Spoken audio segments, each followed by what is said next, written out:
মহোদয়, আপুনি আমাৰ কথা চিন্তা কৰিব নালাগে। দেশৰ স্বাৰ্থৰ বাবে আপুনি এতিয়াই ৰাইজৰ পলাই যাওক। গদাপানী ক'ত আছে তই নকওঁ কিয়? নক'ব। তোমালোকৰ অত্যাচাৰত এই জয়মতীৰ প্ৰাণ হ'লেও বংশটোৰ সন্ধান মই কেতিয়াও নিদিওঁ। আইদেউ, আপোনাৰ ত্যাগৰ বিনিময়ত আমি আজি জয়মতী চিনেমাখনৰ শ্বুটিং সম্পূৰ্ণ কৰিলোঁ। আমি আপোনাৰ ওচৰত চিৰকৃতজ্ঞ।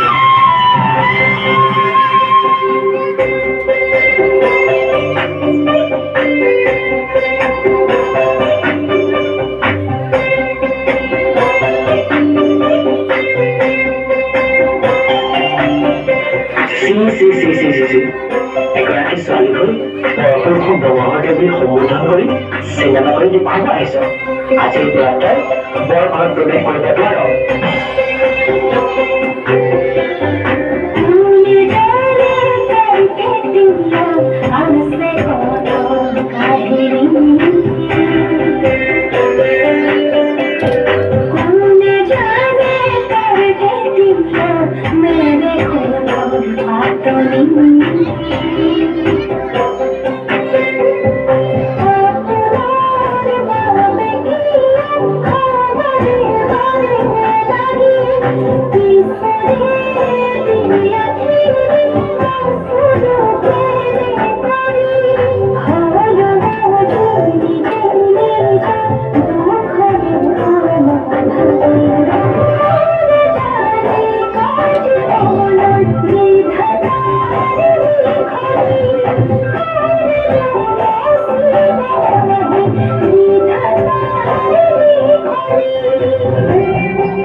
আজিৰ সমাজত তাই এজনী ছোৱালী হ'ল বৰপুৰুষক ব্ৰহ্মদেৱ বুলি সম্বোধন কৰিছে, অভিনয় কৰিছে, প্ৰায় আমাৰ সমাজলৈ অলপ হানি আনিছে।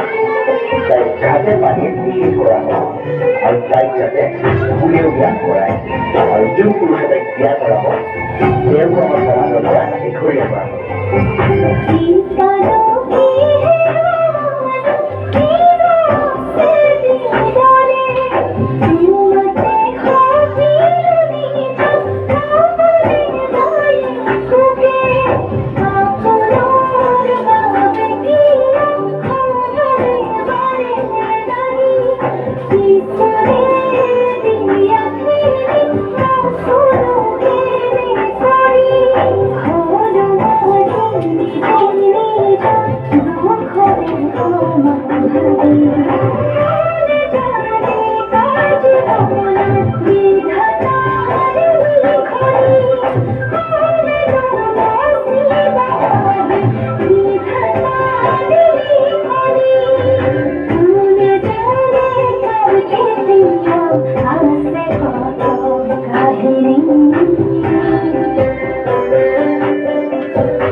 অসমৰ প্ৰথমগৰাকী নাৰী অভিনেত্ৰী আইদেউ বন্দী কৰি অভিনয়ৰ নামত নিজৰ জীৱন উচৰ্গা কৰিলে। এই মহান শিল্পী